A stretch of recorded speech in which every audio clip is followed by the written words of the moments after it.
أعوذ بالله من الشيطان الرجيم بسم الله الرحمن الرحيم يا أيها الذين آمنوا اتقوا الله حق تقاته ولا تموتن إلا وأنتم مسلمون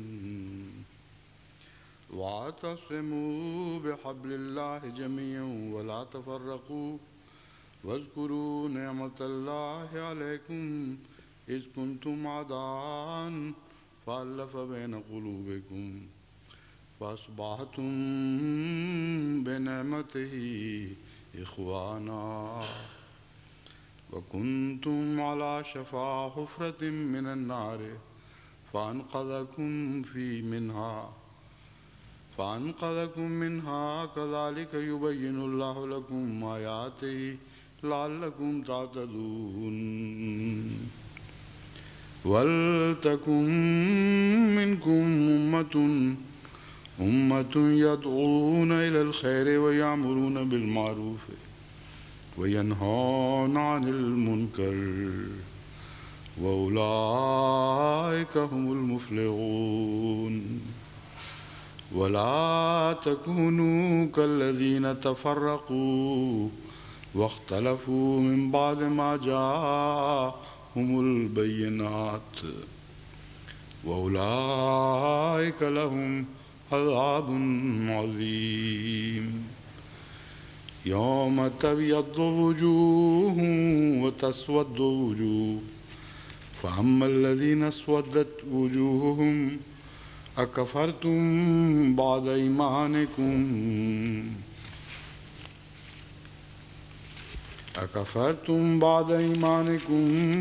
فذوقوا العذاب بما كنتم تكفرون وأما الذين هم ففي رحمة الله هم فيها خالدون تلك آيات الله نتلوها عليك بالحق وما الله يريد الظلم للعالمين ولله ما في السماوات وما في الأرض وإلى الله ترجع الأمور.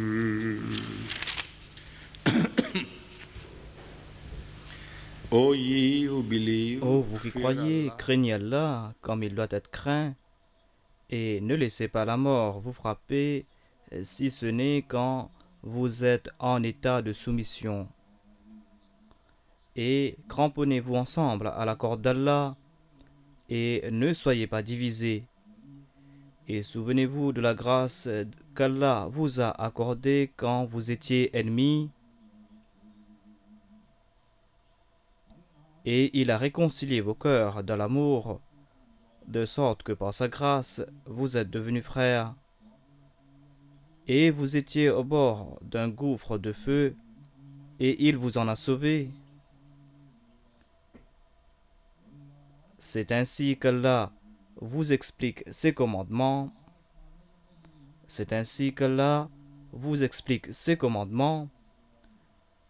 Afin que vous soyez guidés, et qu'il se trouve parmi vous un groupe qui appelle au bien, qui enjoigne la justice et interdisent le mal, et ce sont eux qui prospéreront.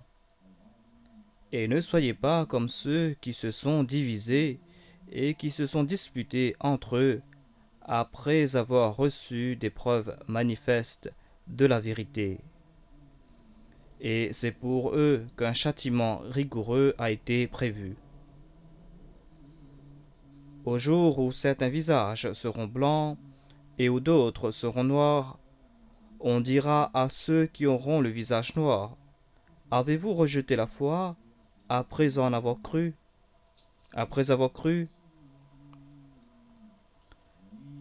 Avez-vous rejeté la foi après avoir cru? Goûtez donc le châtiment à cause de votre mécréance. Et quant à ceux qui auront le visage blanc, ils seront dans la miséricorde d'Allah, et ils y demeureront éternellement. Voilà donc les signes d'Allah, nous te les répétons, puisqu'ils renferment la vérité, et Allah ne souhaite aucun mal à ses créatures, et à Allah appartiennent tout ce qui est dans les cieux et tout ce qui est sur la terre, et c'est à Allah que tout retournera.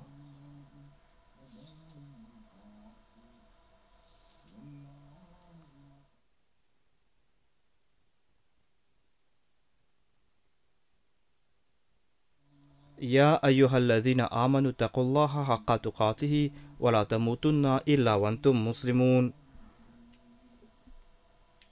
Ô vous qui croyez, craignez Allah comme il doit être craint et ne laissez pas la mort vous frapper. Voilà donc la traduction qu'on présente dans le volume de commentaires de Malik Ghulam Saheb. Mais je dois vous faire comprendre que le mot crainte n'est pas le terme approprié pour le mot taqwa. Ittaqu veut dire se cramponner à Allah ou respecter Allah à tel point comme si vos actions doivent être guidées par la crainte que si vous commettez un mal, Allah ne sera pas content de vous.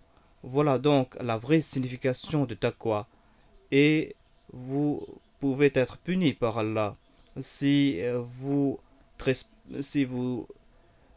dépassez les limites qu'Allah a placées. Donc voilà donc la signification de taqwa, et c'est ainsi que vous devez comprendre le terme craindre Dieu.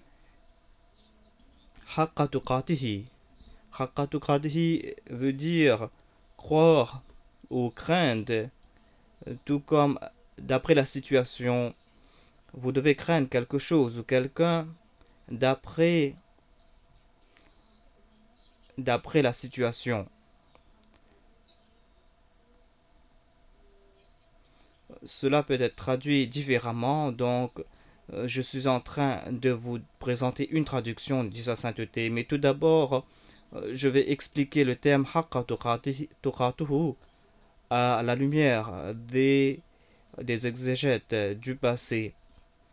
Les exégètes disent que ce terme haqqa tuqatuhu veut dire le maximum de ses capacités, parce que cela signifie que vous devez craindre Allah afin que vous accomplissiez vos obligations envers lui au maximum, tout comme la crainte de Dieu va le dicter. Donc voilà la signification qui a été présentée par les exégètes, et ils se sont contentés de cette signification, mais comme je vais l'expliquer, vous allez réaliser à quel point il est difficile pour eux de traduire ce terme ou ce verset, parce que haqqa tuqatihi veut dire que vous devez accomplir toutes vos obligations envers Dieu concernant la crainte de Dieu. Donc voilà pourquoi j'ai traduit ce terme au maximum. Donc ils ont objecté contre cette signification dans le sens qu'ils disent qu'il est impossible pour l'homme d'accomplir toutes ses obligations envers Dieu, toutes les obligations qui sont attachées avec cet ordre de Dieu.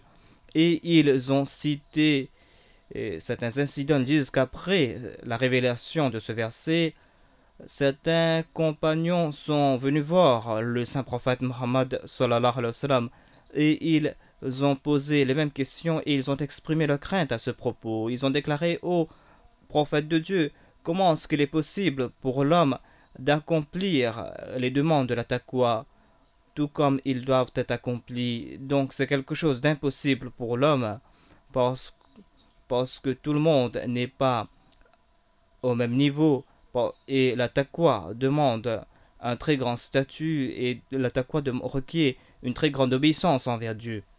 Donc je vais me tourner vers ce point plus tard, mais ici je veux mentionner ce fait qu'on peut traduire ce terme différemment aussi. Haqqa tuqatihi peut signifier quand on vous demande de craindre Dieu, vous ne devez pas le craindre comme vous craignez des animaux sauvages ou comme vous craignez certaines personnes. ou comme vous craignez les fantômes, ou quand vous craignez des choses de ce bas monde. La crainte de Dieu doit être comprise par rapport à la relation avec Dieu. Haqqa tuqatihi veut dire donc Dieu particulièrement. Vous devez craindre Dieu en ayant Dieu en tête. Ici, on va souligner l'importance de Dieu. On ne va pas souligner l'importance de Haqqa. Dans la première signification que j'ai présentée, l'emphase était sur Haqqa. On va venir dessus plus tard, mais le terme Haqqa a de l'importance dans sa situation propre. Mais moi, je suis en train de présenter une autre signification. Cela veut dire quand vous mettez plus d'emphase sur le pronom he, c'est-à-dire lui, cela veut dire que vous devez craindre Dieu par rapport à Dieu lui-même, et cette crainte a cette connotation de respect, et vous ne pourrez avoir cette connotation en tête que quand vous allez penser à Dieu.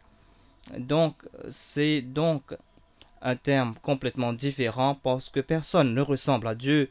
Votre crainte ou vos peurs envers vos ennemis, vos parents, sont limitées dans leur connotation, alors que la crainte de Dieu a une autre connotation. Par exemple, ces criminels qui pensent qu'ils peuvent éviter la justice, même si ces criminels ont peur de la police ou de la loi, mais quand même, ces criminels se sentent à l'abri quand les autres ne les voient pas, quand ils sont en train de commettre le crime ou quand ils font de leur ruse. Ils pensent qu'ils ne seront pas attrapés, mais quand même, ils craignent la loi et la police. Donc, Dieu déclare que voilà une de ces significations, c'est-à-dire quand vous commettez un mal, un péché, vous devez comprendre que vous êtes en train de craindre Dieu, Dieu qui est omniscient, qui voit tout, qui connaît tout. Sa connaissance pénètre dans tous les ténèbres. Donc, vous êtes ouvert. Tout ce que vous accomplissez, vous le faites devant lui. Il est en train de vous voir. Il est en train de voir chacune de vos actions. Donc, voilà ce que veut dire craindre Dieu quand vous craignez ses punitions. Ensuite, quand vous lésez les droits de vos parents, de vos frères ou de vos sœurs, vos peurs sont limitées parce que vous pouvez dissimuler vos intentions. Des fois, vous êtes sévère envers votre sœur et quand votre parent vous réprimande, ils disent voilà les raisons pour lesquelles je l'ai fait et voilà ce qu'elle a accompli ou qu'elle a fait la première fois. Cela se passe tous les jours, quotidiennement, mais vous ne pouvez pas faire la même chose par rapport à Dieu, parce que Dieu sait pourquoi vous avez accompli telle ou telle action. Donc non seulement que l'acte n'est pas dissimulé, mais l'intention est apparente. Dieu connaît l'action et les intentions sous-jacentes. Donc cette crainte est donc complètement différente par rapport aux craintes ordinaires. Dieu vous fait sortir des ténèbres et Dieu vous met devant lui à la lumière du soleil, et devant Dieu vous êtes en train d'accomplir ces actes alors que Dieu connaît très bien ce que vous avez accompli et les intentions de vos actes. Donc voilà ce que veut dire haqqa tuqatihi. Si vous mettez de l'emphase sur le thème hi ou le pronom hi, alors l'autre signification que j'ai présentée veut dire au maximum, c'est-à-dire vous devez craindre Dieu au maximum. Cette signification, comme je l'ai suggéré, présente certaines difficultés, tout comme il a été cité que certains compagnons du saint prophète Mohammed l'ont approché et ont exprimé leur crainte par rapport à ce verset. Ils disent que maintenant nous ne serons pas capables d'accomplir les devoirs de la taqwa, tout comme Allah le requiert de nous, alors nous allons tous faillir par rapport à nos responsabilités. Allah attend trop de nous. Voilà donc l'essence de ce qu'ils avaient déclaré. Certains des commentateurs du Saint-Coran sont allés trop loin afin de justifier la signification de ce verset tout comme ils l'ont compris. Et ils se sont tournés vers un autre verset qui déclare استطعتم. Ya ayyuhalladhina amanu taqullaha mastata'tum. Donc je vais citer ce verset. No, it says, now where is there? But anyway, there is En tout cas, il y a un verset du Saint-Coran qui a été révélé après la révélation de ce verset-ci, c'est-à-dire du verset 103 de la sourate Al-Imran. Il est dit Fattaqullaha mastata'tum. Vous devez craindre Dieu. Vous devez craindre Dieu autant que possible, au mieux de vos capacités. Donc, cela a lancé plutôt un autre débat. Maintenant, les commentateurs ne sont pas divisés par rapport à la relation entre ce verset et le verset précédent que nous sommes en train de commenter. Certains disent que ce verset a été abrogé par l'autre verset qui a été révélé plus tard, Mastata'tum. Donc, ils insistent et disent que leur interprétation est la bonne. Haqqa tuqatihi doit être compris tout comme ils l'ont expliqué, mais puisqu'il est impossible d'accomplir cet acte, c'est pour cette raison que Dieu a abrogé un ordre. C'est comme si Dieu avait demandé quelque chose d'impossible au début et il a abrogé. Ils disent que quand ils essayent de résoudre un problème, ils sont en train de commettre un acte beaucoup plus grave. Et c'est quelque chose qui est une insulte envers Dieu. C'est impossible que Dieu ait demandé quelque chose qui était au-delà des capacités de ses serviteurs et qu'ils ont crié, qu'ils ont protesté, et c'est là que Dieu a changé, a réfléchi dessus, et il a dit que maintenant j'abroge ce verset et vous devez agir différemment. Donc c'est absurde, dit sa sainteté. C'est pour cette raison que Kalama Razi et certains autres exégètes de grand renom, par exemple Ibn Arabi, ont rejeté cette signification. Ils déclarent Mastata'tum, c'est-à-dire ce verset-ci est comme une explication du verset précédent. Et le deuxième verset ne vient pas contredire le premier verset, mais le deuxième verset est en train de corriger vos conclusions.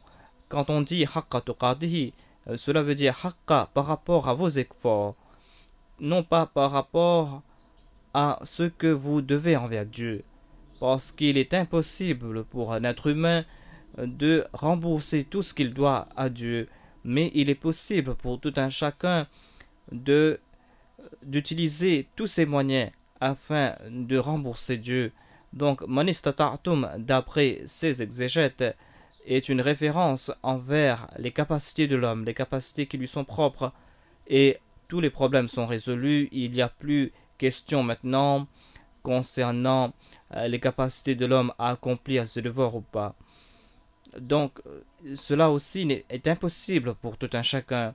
Cela est impossible dans le sens que si tout le monde pouvait accomplir toutes ses responsabilités d'après ses capacités, alors cette personne sera parfaite. Donc, la signification ici est que vous devez essayer, vous devez vous efforcer sincèrement de faire de votre mieux, d'accomplir vos obligations envers Dieu, c'est-à-dire vous devez craindre Dieu d'après vos capacités. Vous devez vous évertuer à ce propos, vous devez vous évertuer à craindre Dieu par amour et par respect, et en sachant que Dieu est omniscient et qu'il voit chacun de vos actes. Ensuite, vous devez le craindre d'après vos capacités, d'après les moyens qu'il vous a octroyés. Wala tamutunna illa wa antum muslimun. Et ne laissez pas la mort vous frapper, si ce n'est quand vous êtes en état de soumission.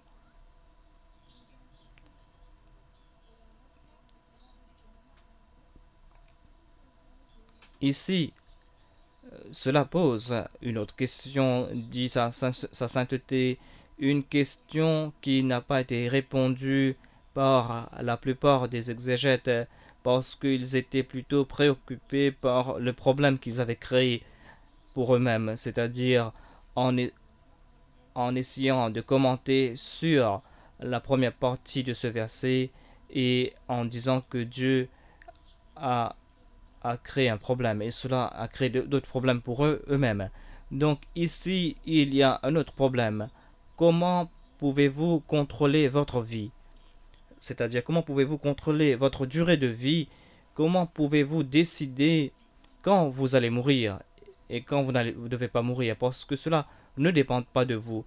Donc, il n'y a pas un seul problème. Il y a deux problèmes qui sont attachés avec ce verset.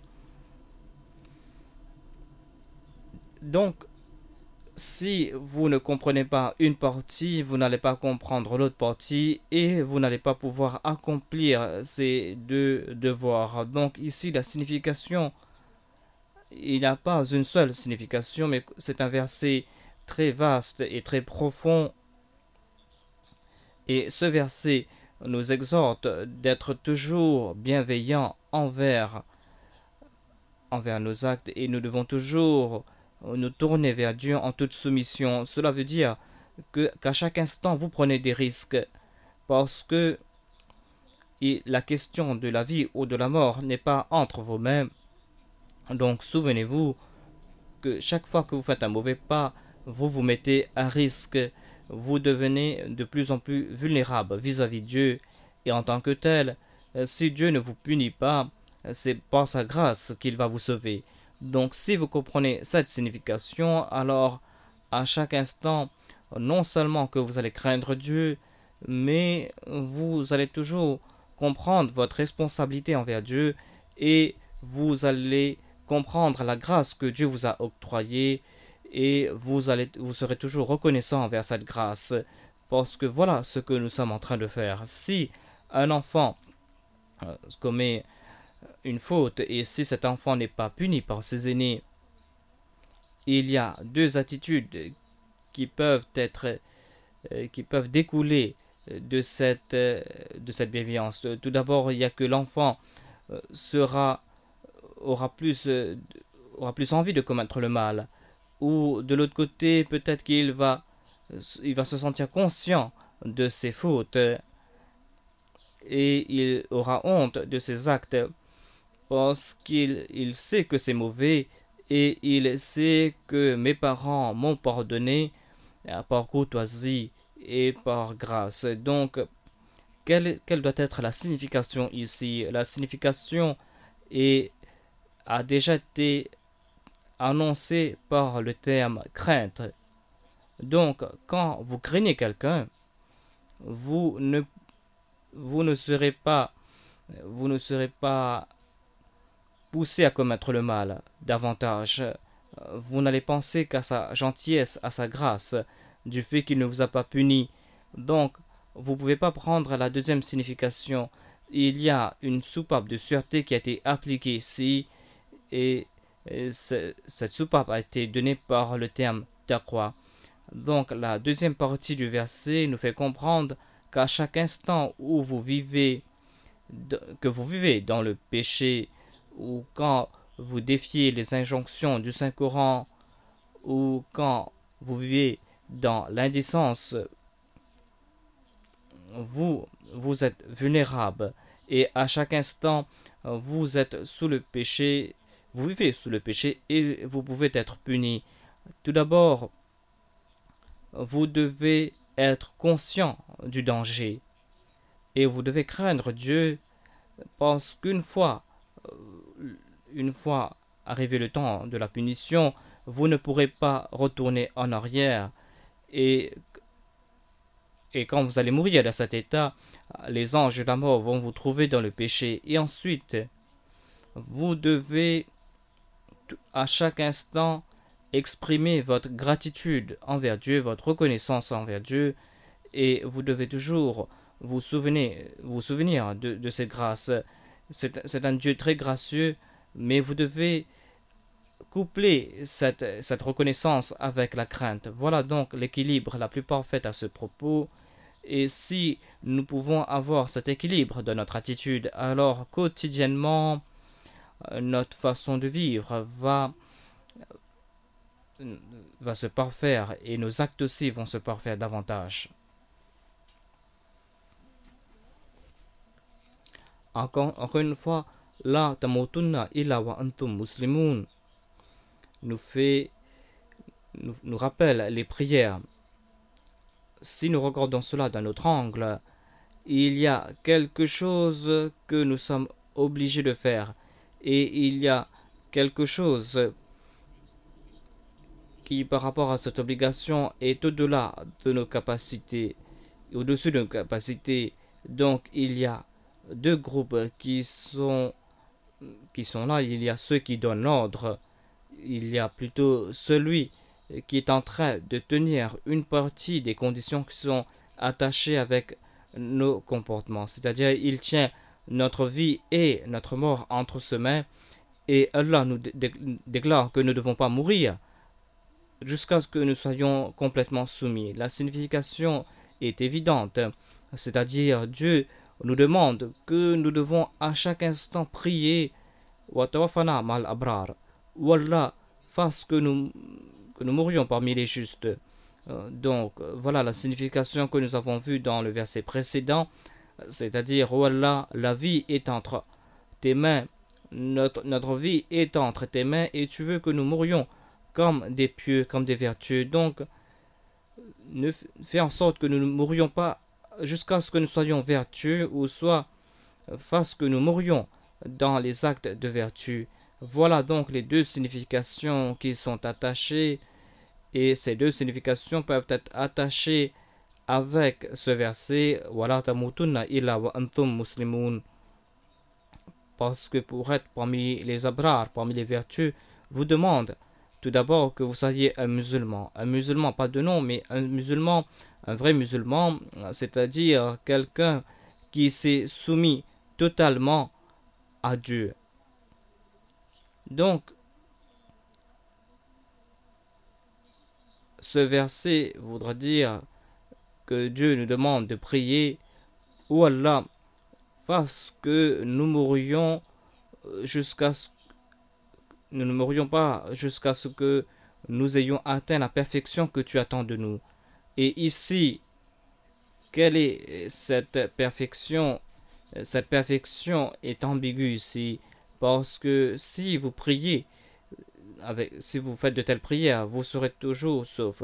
Vous pouvez déclarer, oh Allah, nous ne savons pas la signification de ce verset par rapport à nos capacités, à nos capacités personnelles, parce que ce verset est d'après nos capacités. Ce verset s'applique à nos capacités, et dans la plupart des cas, la plupart de nous ne connaissent pas nos capacités. Donc, il y a un point d'interrogation sur chacune de nos actes, sur chacun de nos actes, et la seule façon c'est de prier Tawafana mal abrar, et Allah nous a déjà enseigné cette prière, ou bien Tawafana minal muslimin, fasse que nous mourions en tant que musulmans, fasse que nous mourions dans un état de soumission. Wa'tasimu bihablillahi jami'an wa la tafarraqu, et cramponnez-vous ensemble à la corde d'Allah. Cramponnez-vous individuellement et tous ensemble. Jamia veut dire tous ensemble. Voilà, tafarraqu. Et ne soyez pas divisés. Et ne vous comportez pas comme des brebis égarées, et n'abandonnez pas la communauté en vous égarant et en vivant des vies individuelles. Voilà ce que veut dire tafarraqu. Tafarraqu peut être compris dans le sens des factions ou des scissions, c'est-à-dire ne vous divisez pas en scissions, en firqa, en sectes. Et tafarraqu s'applique aux individus, tout comme une brebis qui s'est égarée de son troupeau, une brebis qui est perdue. Donc cela se passe quotidiennement. Des fois, certaines personnes ne créent pas de nouvelles sectes, mais ces personnes vivent une vie individuelle, et cette personne pense que cela lui suffit. Quotidiennement, l'on trouve de telles personnes parmi les Ahmadis et parmi les non-Ahmadis aussi.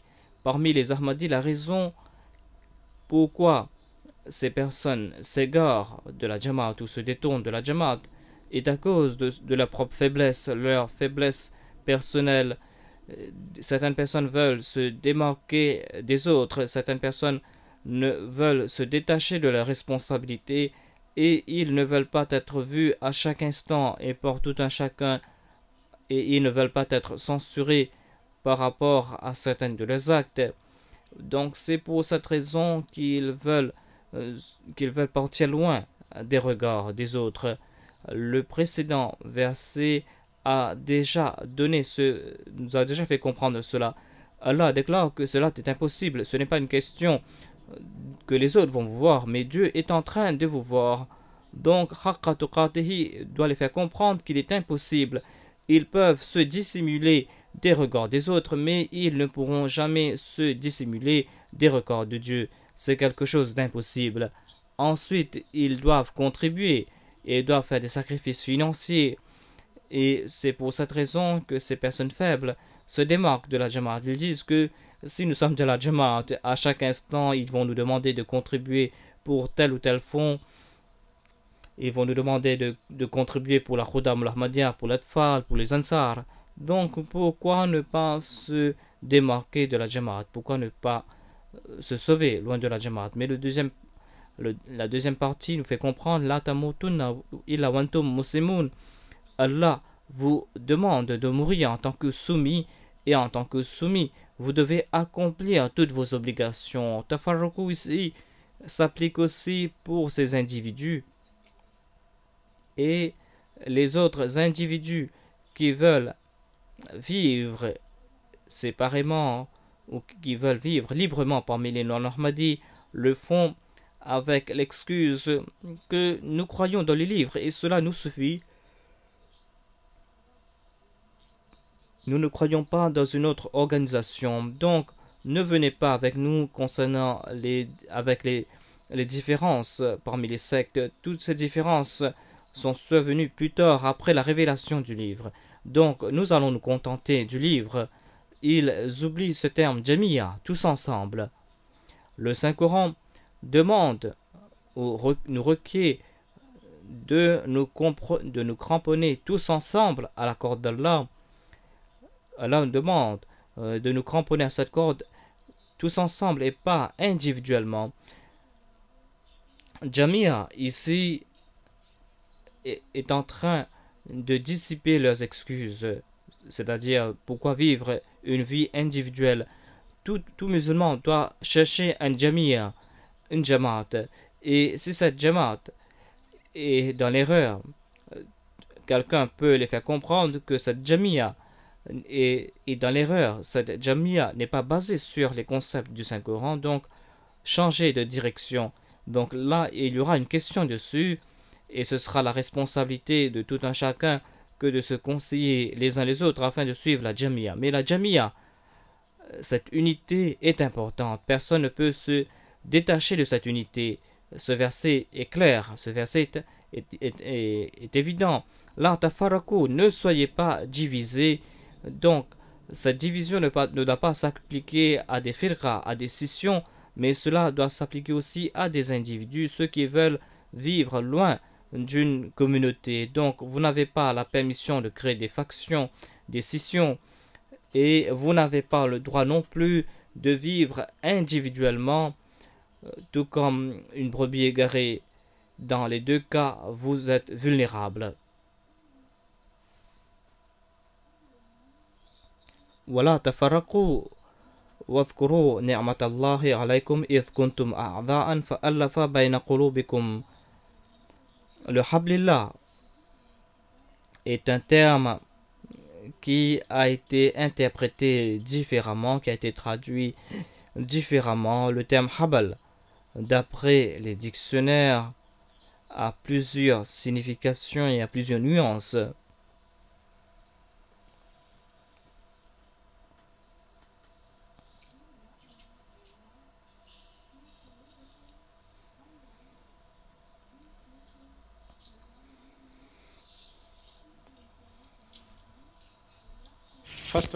Tout d'abord, Habl veut dire corde. La signification littérale est corde. Et il y a plusieurs autres significations qui découlent de ce terme. Parce qu'une corde relie deux choses. Donc, cela veut dire une relation. Cela veut dire aussi un engagement ou un traité. Cela veut aussi dire une responsabilité. Certains disent que le terme habal veut dire accorder la protection à quelqu'un, et cela veut dire aussi les moyens, parce que des fois vous utilisez une corde afin d'attacher des animaux ou afin de tirer de l'eau. Donc la corde est quelque chose de très utile. Donc puisque la corde est utilisée, cela veut dire aussi un instrument que vous utilisez.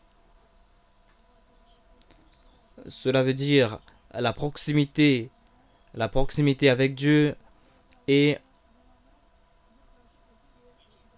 rencontrer Dieu. Cela signifie aussi la veine jugulaire qu'on qualifie de habal, parce que c'est la veine la plus importante. C'est la veine qui relie le cerveau avec le cœur.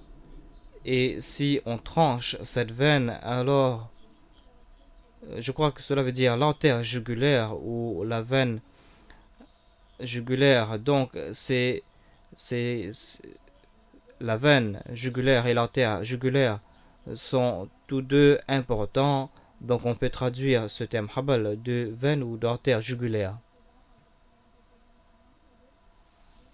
Encore une fois,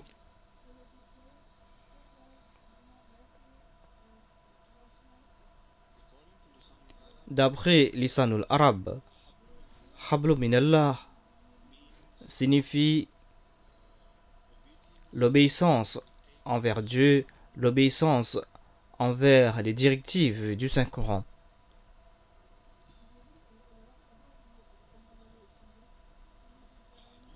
Haboul,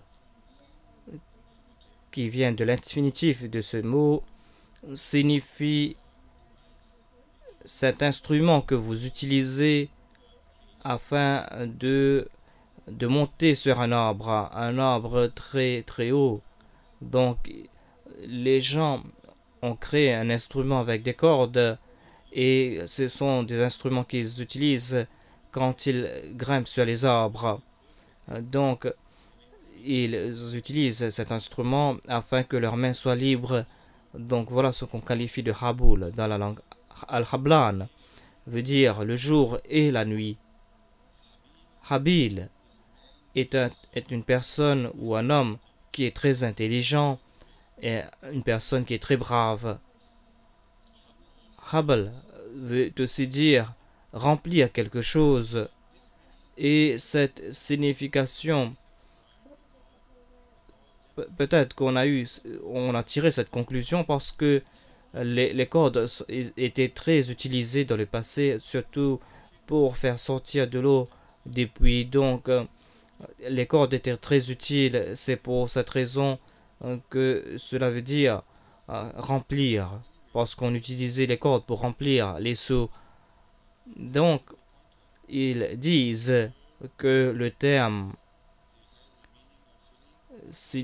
a une nuance de remplissage, parce qu'une femme enceinte est qualifiée de hubla par les Arabes, parce que son ventre est rempli. Donc hubla dans ce sens, c'est-à-dire qu'elle est enceinte. Donc à la lumière de toutes ces significations, on va voir ce que les exégètes du passé ont compris par ce verset. Wa'tasimu bihablillah, cramponnez-vous tous ensemble à la corde d'Allah. D'après Ibn Arabi, Hablullah signifie l'engagement que vous avez pris avec Dieu, et voilà donc la signification la plus appropriée. et voilà d'après les exégètes du passé. Mais il ne parle pas à propos de l'engagement ou du serment d'allégeance, mais il parle à propos de cet engagement qui a été mentionné dans le Saint-Coran, cet engagement qui a été pris avant même la création de l'univers. C'est-à-dire, Alastu bi Rabbikum, Qalu Bala. Quand Dieu a posé cette question à l'homme avant même sa création, quand il a décidé de créer l'homme, il a posé cette question à sa matrice. Il lui a posé cette question: est-ce que je ne suis pas ton Seigneur? Donc, cette matrice a répondu: Bala, pourquoi pas, certainement tu es notre Seigneur. Donc, cela signifie tout simplement que Dieu a imprimé sa croyance, c'est-à-dire sa personne, sur chaque âme, et par nature, si nous réfléchissons sur notre nature, nous allons voir cette empreinte. Et c'est pour cette raison que on a un soif d'adorer Dieu ou d'avoir un concept de Dieu. C'est pour cette raison que quand il n'y a pas de Dieu, les gens créent des faux dieux. Certains se transforment en Dieu, oui, mais ces personnes ne peuvent pas vivre sans Dieu. Donc voilà la signification qui a été présentée par Ibn Arabi. Donc Ibn Arabi a compris cette signification et il a indiqué dans une direction qui est difficile à suivre. Peut-être que c'est un peu trop tiré par les cheveux. Donc ici, cela veut dire on doit se contenter d'une signification simple et facile à comprendre. Et moi, je crois qu'il est exact. Mais ici, cet engagement, c'est le serment d'allégeance. Ce serment d'allégeance comprend qu'après qu'un prophète soit présent, et voilà donc la corde qui le relie avec Dieu, et l'homme ne doit jamais couper cette corde après qu'il ait pris le serment d'allégeance avec Dieu. Allama Alauddin Ali bin Muhammad fi Ma'ani Tanzim wal Ma'ruf, c'est son tafsir. Donc son tafsir est connu par Ma'ani Tanzir. On connaît aussi ce tafsir de Tafsir al-Khazim. Il déclare que Al-Hablu signifie les moyens que vous utilisez afin d'atteindre votre objectif. Tout moyen que vous utilisez afin d'atteindre votre objectif. Donc, d'après lui, la signification de protection est attachée avec le terme Hablullah, parce que quand avec le Habl vous atteignez votre but, et quand vous avez peur, vous courez vers les sanctuaires. Donc cela veut dire que vous cherchez la protection du Habl. C'est pour cette raison que Habl veut dire aussi la protection. Allama Alauddin déclare que ce terme s'applique à la religion à la fois en tant que telle, à la religion qui a été révélée par Dieu.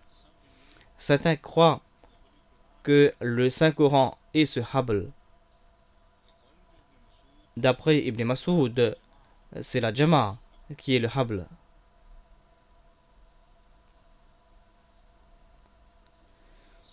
Certains disent que toutes les injonctions de Dieu, toutes les directives qui nous viennent de Dieu se transforment en Habl.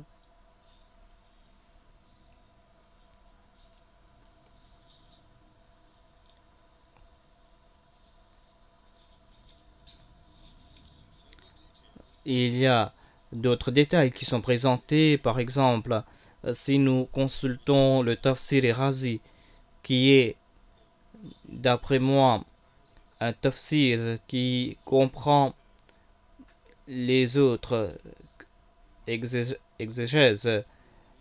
Donc, si vous lisez Al-Marazi, cela veut dire que vous avez lu la plupart des tafasirs. Et Al-Marazi se démarque des autres exégètes du passé parce qu'il est, je crois, le plus éclairé parmi ces exégètes. Des fois, on dirait qu'il est de notre époque au lieu du Moyen Âge. Mais il y a certainement des doutes à propos de ses commentaires, à propos de ses commentaires, parce qu'il était un être humain et il ne pouvait pas éviter ces doutes. Mais ces doutes appartiennent à son époque. Il n'a rien pu faire à ce propos parce que ce sont des erreurs qui concernaient son époque. Mais moi, je considère Al-Marazi comme un des commentateurs les plus éclairés. Donc, dans son tafsir, il mentionne aussi les autres exégètes. Donc, je crois qu'en lisant son tafsir, cela peut nous suffire. Mais quand même, vous devez de temps en temps vous tourner vers d'autres exégètes. Al-Marazi croit que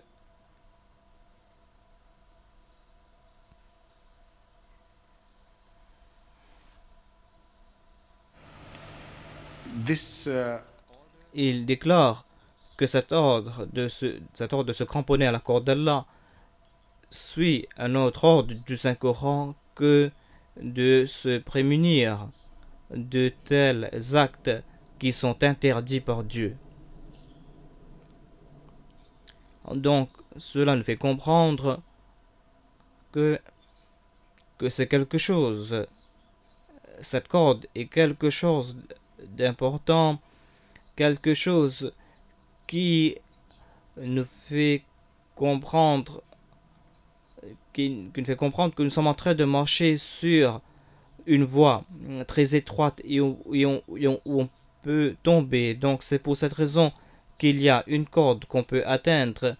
Des fois, par exemple, quand vous êtes en train de monter un escalier très, très étroit et qu'il y a le danger que vous pouvez tomber, des fois, vous marchez sur une corde qui est tendue et si vous ne vous comprenez pas avec quelque chose, vous allez tomber. Donc, Al-Marazi déclare que puisque dans le verset précédent, Allah nous conseille de ne pas accomplir des actes vils, donc le habl veut dire une voie très étroite sur laquelle on doit marcher avec beaucoup de précautions. Donc la corde d'Allah veut dire quelque chose qu'on doit cramponner afin de maintenir notre équilibre et afin de ne pas tomber. Donc ici, cela signifie les enseignements du Saint-Coran lui-même, d'après Al-Marazi.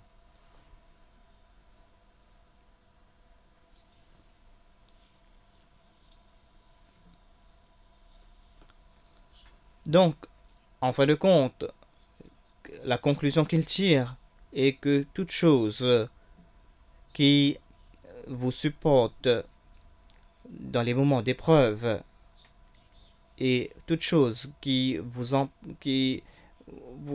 permet de maintenir votre équilibre peut être qualifiée de corde d'Allah. Et ici,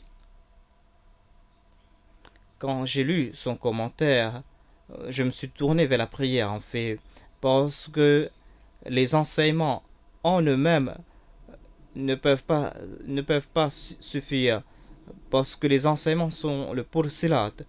Pulsirat veut dire, pulsirat c'est un concept qu'on a, cela veut dire ce pont que tout le monde doit traverser après la mort, un pont très étroit, et normalement il est impossible pour quelqu'un de maintenir son équilibre sur ce pont, et sous ce pont il y a le feu de l'enfer, et les flammes de l'enfer sont comme des crochets qui vous tirent vers le gouffre du feu. Donc les flammes vont monter jusqu'en haut et ces flammes vont vous accrocher, vont vous tirer de nouveau vers le bas, et la voie ou le pont lui-même est très étroit. Donc ce concept est basé sur ce que nous expériençons ici sur cette terre. C'est une image qui a été créée là-bas de ce que nous sommes en train de traverser ici sur cette terre. Quotidiennement, à chaque pas, nous devons prendre des décisions très difficiles et dans la plupart des cas, nous prenons de mauvaises décisions parce que à chaque pas, les demandes sont très difficiles et les tentations sont très grandes.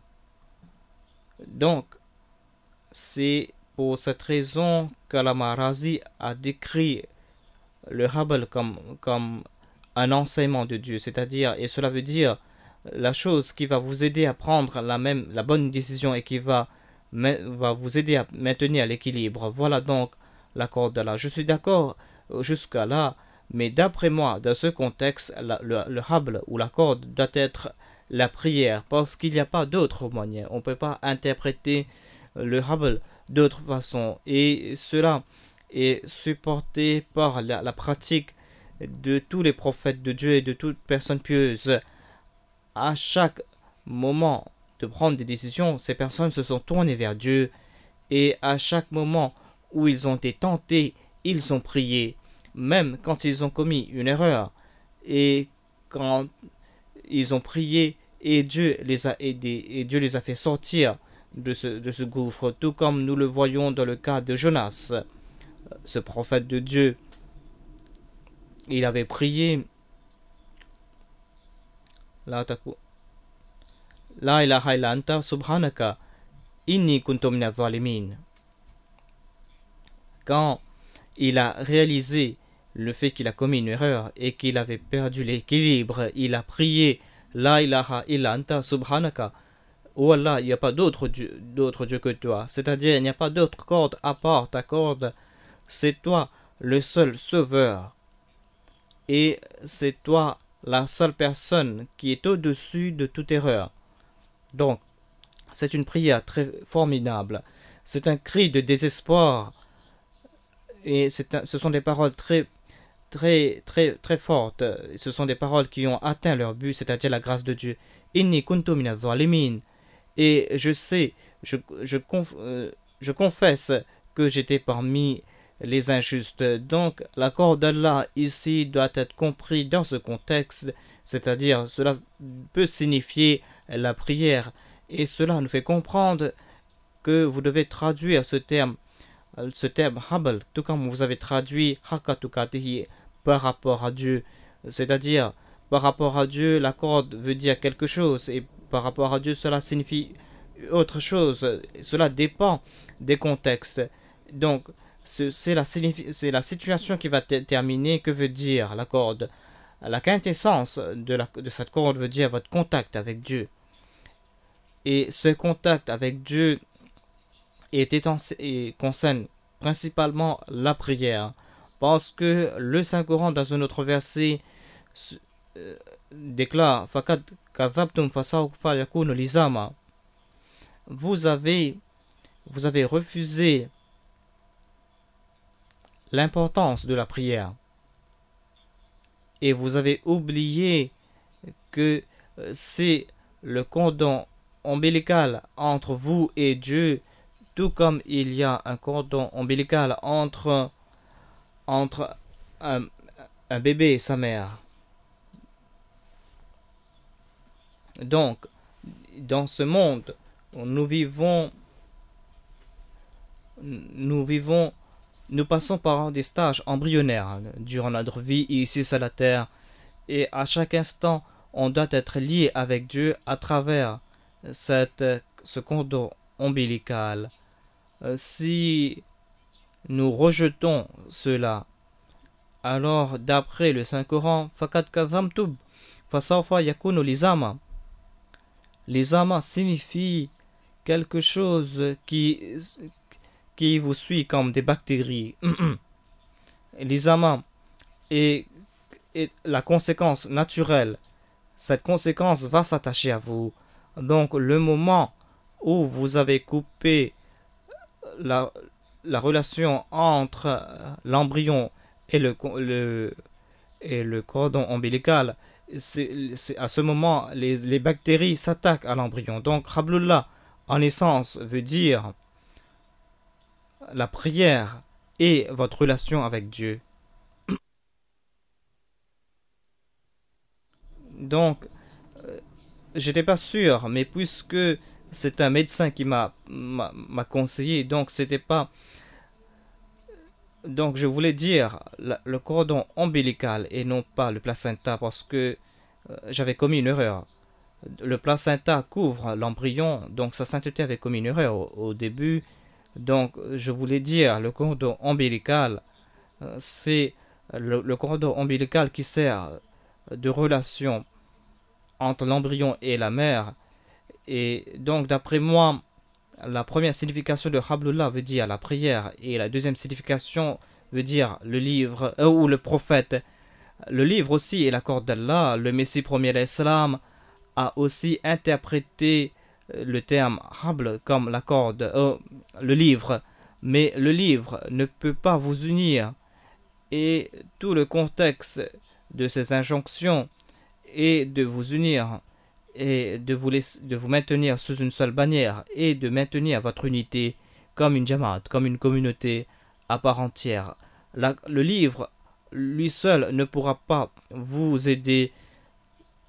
Ce livre a été révélé au Saint Prophète. Ce livre est avec nous aujourd'hui. Nous sommes en train de commenter sur ce livre et ce même livre n'a pas pu unir tous les musulmans. Les musulmans se sont divisés. Tout d'abord, ils se sont divisés en sections, en factions, en scissions, et ensuite, ils ont commencé à vivre des vies individuelles. Et ce processus d'individualité est en train de gagner du terrain et il y a beaucoup plus de personnes qui vivent une vie individuelle parce que sous chaque faction, sous chaque secte, vous allez voir sa désintégration et les gens vivent des vies individuelles. Donc, si vous regardez le monde musulman, vous n'allez pas voir les musulmans divisés tout simplement en 72 cordes ou en 72 religieux. Donc, chaque secte, chaque communauté est divisée et il y a plusieurs autres écoles de pensée et chaque école de pensée est divisée en individus qui ne sont pas redevables envers les autres. Ils disent, encore une fois, leur argument sera, c'est le livre. Voilà la corde d'Allah. Si vous avez le droit d'interpréter ce livre, moi aussi j'ai le droit d'interpréter. Voilà la signification ou la conclusion que nous tirons de ce livre. Et nous avons le droit d'après le livre. Et personne ne peut nous enlever ce droit. Donc, ce même verset, ce verset qui a été révélé afin d'unir les musulmans et de maintenir cette unité, maintenant on utilise ce verset afin de diviser. Et cela se fait par des commentaires, des faux commentaires. Donc, cela signifie que le livre, lui seul, ne peut pas maintenir l'unité. C'est le prophète qui maintient cette unité. Tant que ce livre occupait la même période que la vie du saint prophète, paix soit lui, tant que le saint prophète lui aussi était vivant en même temps que le livre, il n'y avait pas de division. Certainement, il y avait une tendance vers la division et la dissension. Les gens étaient en désaccord avec eux concernant le livre lui-même et sur d'autres questions. Et à chaque fois qu'on se tournait vers le saint prophète Mohammed paix soit lui afin de résoudre ces problèmes, tout le monde suivait sa décision. Donc, cette unité est devenue cette grâce. Et cette grâce, c'est le prophète. C'est pour cette raison que certains exégètes ont interprété le terme Nerma ou cette grâce en tant que prophète. Ils disent que cette grâce, c'est le prophète que Dieu nous accorde. Wadhkuru ni'matallahi alaykum. Donc, Wadhkuru ni'matallahi alaykum idh kuntum a'da'an fa'allafa bayna qulubikum. souvenez-vous de la grâce qu'Allah vous a accordée, An'amta alayhim, et la prière que nous répétons de la sourate Al-Fatiha. C'est une prière que nous répétons à plusieurs reprises, et le itmam et nirma, c'est-à-dire l'accomplissement des grâces, veut dire le prophétat. Donc ici, cette grâce ou cette corde d'Allah doit être le prophétat, surtout dans ce contexte. Et ici, dans ce contexte particulier, c'est le saint prophète Mohammed sallallahu alayhi wa sallam, parce qu'en lui, il combine aussi le livre. Il y a en lui le livre et il y a en lui sa personne. Et dans aucun d'autre endroit vous voyez unis ces deux choses. Donc il est le symbole vivant du Saint-Coran, il est le Saint-Coran vivant. Donc ceux qui disent que le Habal veut dire le Saint-Coran, ils ne sont pas dans l'erreur. Mais la signification parfaite veut dire qu'ils ne doivent pas dire que ce Habal est un livre qui est écrit sur papier, mais c'est un livre qui est écrit sur les caractères humains. Un caractère qui est vivant, un caractère qui est conscient de lui-même, un caractère qui devient un modèle pour l'humanité. En tant que tel, Hablullah doit être le saint prophète Mohammed sallallahu alayhi wa sallam lui-même.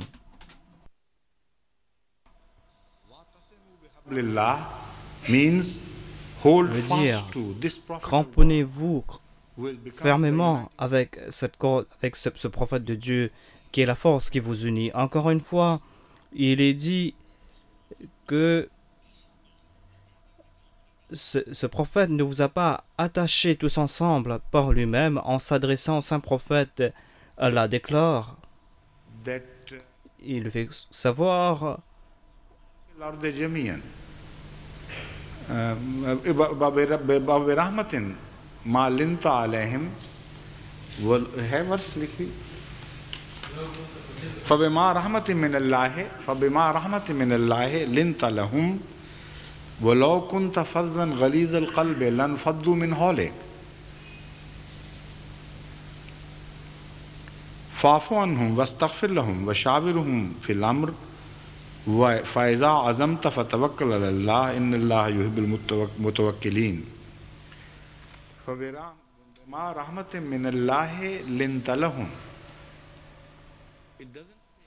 il n'est pas dit que tu n'as pas pu les unir tous ensemble, mais il est dit que tu as pu les unir par la grâce d'Allah. C'est à travers la grâce d'Allah que tu as pu les unir. C'est parce que l'intalahum, le livre, n'a pas ce caractéristique. L'intalahum veut dire que tu es si bienveillant envers eux, tu es si doux envers eux, que tu es la grâce de Dieu personnifiée. Et voilà ce qui est essentiel afin d'unir les cœurs, afin d'unir les gens. Quand vous appliquez cela à la vie réelle, c'est là que vous comprenez la signification de Hablullah et il n'y a plus de doute à ce propos. Les livres sont comme des messages mécaniques qui sont présents. Il y a très peu de personnes qui peuvent lire le livre et qui peuvent comprendre les réalités de la vie. Il y a très peu de personnes qui peuvent être influencées directement par le livre. Mais quand même, les livres manquent cette douceur où les livres ne peuvent pas conquérir les cœurs.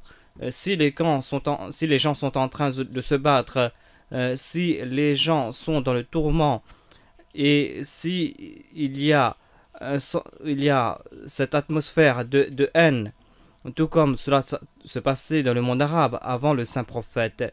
Donc comment est-ce que le livre tout seul puisse unir les gens? Mais un leadership qui est extrêmement pardonnant et un leadership qui est digne de confiance et que tout le monde pense ou croit que cette personne qui est venue de la part de Dieu est bienveillant envers nous, un tel leadership peut unir les cœurs. Donc ici, il y a tout le temps une référence vers le saint prophète Mohammed sallallahu alayhi wa sallam, et certaines personnes n'ont pas compris ce verset, comme si Dieu est en train de nier le fait que le saint prophète a uni les cœurs. Non. Fabima rahmatin minallahi linta lahum. C'est toi qui étais l'instrument, mais c'est à travers la grâce d'Allah, c'est à travers notre grâce que tu t'es tourné envers eux avec bienveillance. Nous t'avons octroyé cette qualité essentielle afin d'unir ces gens qui étaient désunis.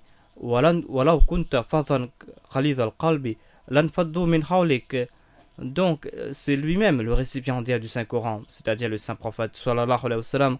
Mais Allah déclare que si tu avais un autre cœur, si tu étais sévère et si tu étais dur, brut envers eux, alors tous se seraient sauvés loin de toi, tous se seraient éloignés loin de toi, et le livre n'aurait pas suffi pour les maintenir ensemble. Donc c'est une observation très vraie, parce que dès que le saint prophète Mohammed sallallahu alayhi wa sallam décéda, dès qu'il a quitté ce monde, tous se sont dispersés de nouveau. Voilà le premier choc qu'ils ont reçu après le décès du saint prophète Mohammed sallallahu alayhi wa sallam, et cela s'est manifesté à travers le tourment qui les a frappés après le décès du saint prophète Mohammed sallallahu alayhi wa sallam.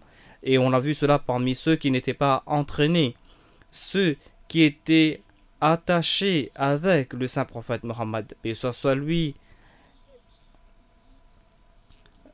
Ils étaient attachés fermement, et en fin de compte, ils se sont tournés vers Dieu, et là-bas, cette corde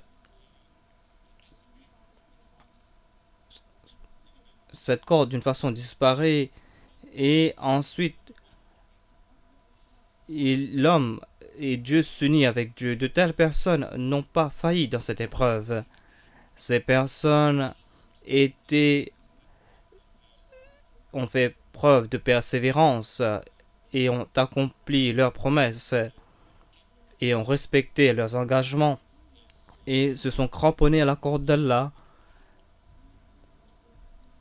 Mais il y avait certains qui étaient attachés avec le saint prophète Mohammed sallallahu alayhi wa sallam à cause de sa gentillesse.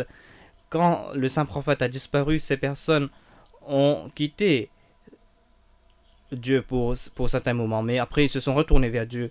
Donc l'anfaddu min hawlik a été prouvé par les réalités, surtout on le voit surtout après le décès du saint prophète Mohammed sallallahu alayhi wa sallam.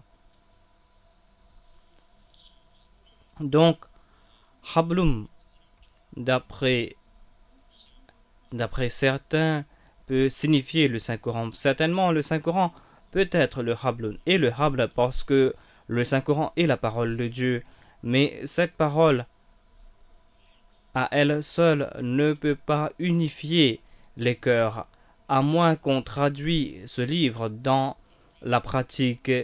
Et quand ce livre devient vivant à travers la pratique de quelqu'un, à travers les actes de quelqu'un qui suit à la lettre les commandements de Dieu, alors dans ce contexte, le terme habl peut s'appliquer à cette personne.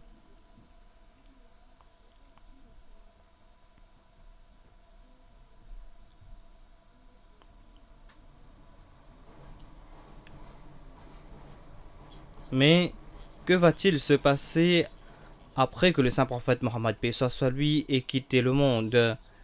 Cela nous guide vers d'autres possibilités. Il y a tout d'abord le califat. Après le décès du saint prophète Mohammed sallallahu alayhi wa sallam, tout comme nous l'avons vu, tout comme nous l'avons entendu de sa bouche directement, le califat sera le représentant de la corde d'Allah. Parce que la corde d'Allah, en essence, est le khilafatullah, c'est-à-dire la représentation de Dieu. Donc, ce terme s'applique aux prophètes de Dieu et non pas à propos des représentants des prophètes. Mais quand les prophètes eux-mêmes ne sont plus présents physiquement, quand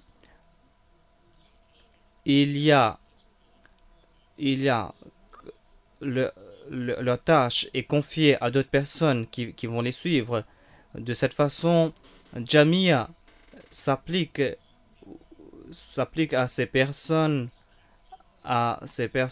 qui vont s'unir autour du califat. Donc, dans ce contexte, ce sont eux les Hablullah, et il n'y a pas de doute à ce propos.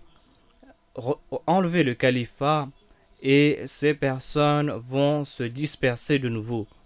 C'était Hadrat Abu Bakr radhiyallahu anhu qui a transformé toute la situation après le décès du saint prophète Mohammed sallallahu alayhi wa sallam, après que le corps des musulmans s'est désintégré et apparemment on croyait que tous vont se diviser et qu'individuellement les gens commençaient à se disperser.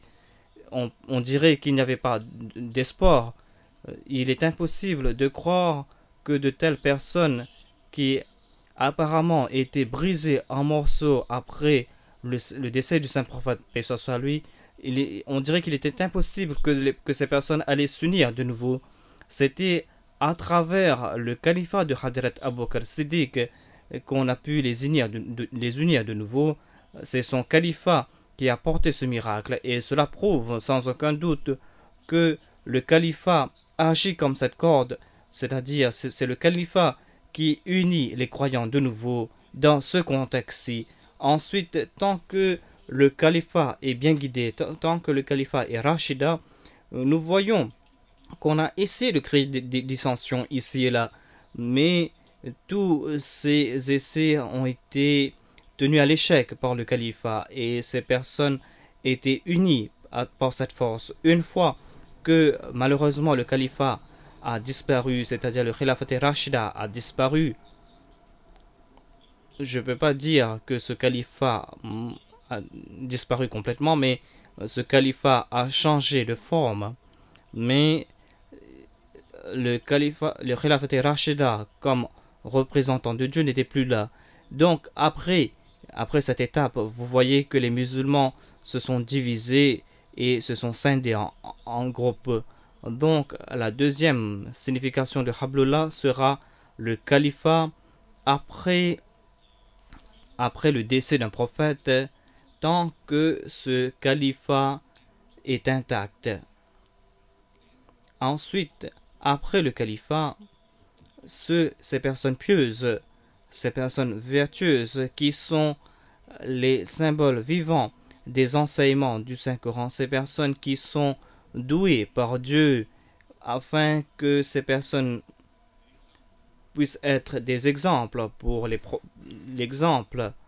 autres, afin que ces personnes puissent maintenir en vie l'exemple des prophètes. Ce sont eux les Hablullah. Donc, dans cet ordre, on doit les considérer comme Hablullah. Donc, d'après ma compréhension des choses, tous les mujaddidines, tous les réformateurs, et non pas seulement eux seuls, mais toutes les personnes pieuses qui, dans le monde musulman, dans différentes parties du monde, ces musulmans qui étaient pieuses et qui ont agi comme des aimants et qui ont attiré certaines personnes afin de marcher sur la piété, donc ces personnes pieuses peuvent être considérées comme des Hablullah.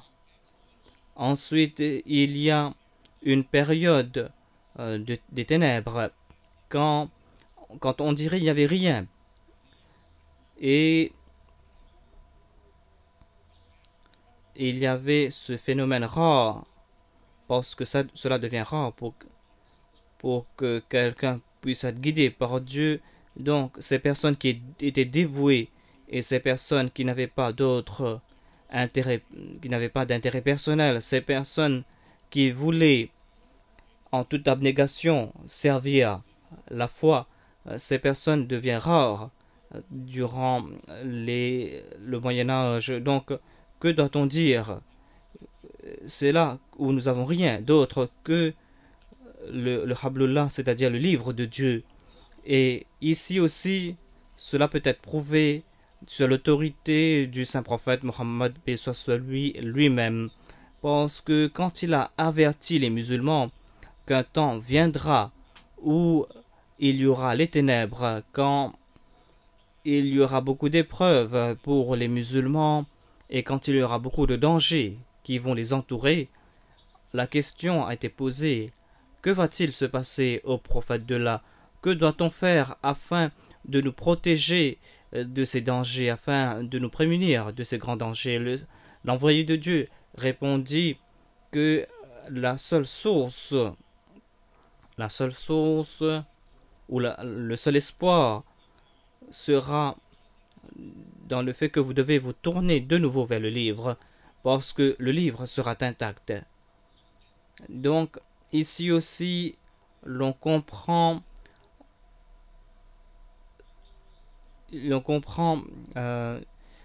l'on peut voir une comparaison entre ces personnes pieuses et le livre. Les personnes pieuses, à moins si ce sont des prophètes, ces personnes pieuses ne peuvent pas être considérées comme les vrais représentants du livre. Ils ne peuvent pas représenter le livre à la perfection. Et dans l'histoire, la piété aussi se transforme et les gens qui étaient pieuses à une époque donnée ne peuvent pas être considérés pieuses dans une autre époque. C'est pour cette raison qu'au temps des désordres, surtout des dissensions, surtout à l'époque de Hadrat Ali, on avait posé une question à Hadrat Ali. On lui a dit: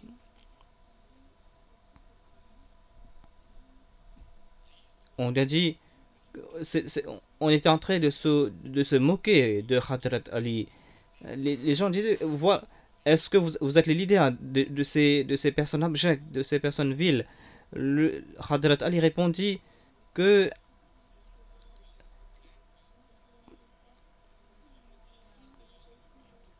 le saint prophète paix soit sur lui a guidé qui? Il a guidé des personnes comme moi. Donc, il a retourné la chose et on a vu une autre image. Donc, c'est vous le fautif. C'est vous les fautifs. Tant que nous avons suivi le saint prophète Mohammed sallallahu alayhi wa sallam, il était l'imam des muttaqis, l'imam des pieux. Quand vous êtes désintégrés, ce n'est pas ma faute, c'est la faute à vous. Donc, je me souviens pas exactement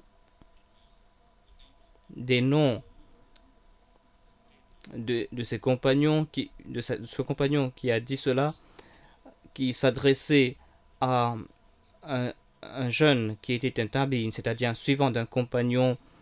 Il a dit que ce que vous considérez comme la piété aujourd'hui, au temps du saint prophète Mohammed sallallahu alayhi wa sallam, le niveau de piété était si haut qu'on n'allait pas considérer cette personne de pieuse. Ghalib aussi a parlé à propos de cette étude comparative. Il déclare: Ahle wara ki nazron mein har chand hu zalil, par asiyon ke firqa mein main bargazida hu. Il a dit: parmi les pieux, je suis une personne abjecte, je ne vaux rien. Mais parmi les pécheurs, je suis le plus pieux, je suis le plus saint. Donc, voilà la différence entre le livre et les personnes. Les modèles changent, mais si le livre ne change pas, et si les modèles sont douteux, et si vous êtes dans le désordre ou dans les ténèbres, vous ne savez pas qui suivre, parce que tout le monde va dire: suivez-moi, et vous ne pouvez pas décider. C'est pour cette raison que le saint prophète a déclaré que vous devez vous tourner de nouveau vers le livre. Attachez-vous avec le livre. Voilà donc la seule corde d'Allah. Mais je crois qu'on va terminer maintenant, et je vais en parler davantage demain, Inch'Allah. Demain, on va essayer de terminer le recours.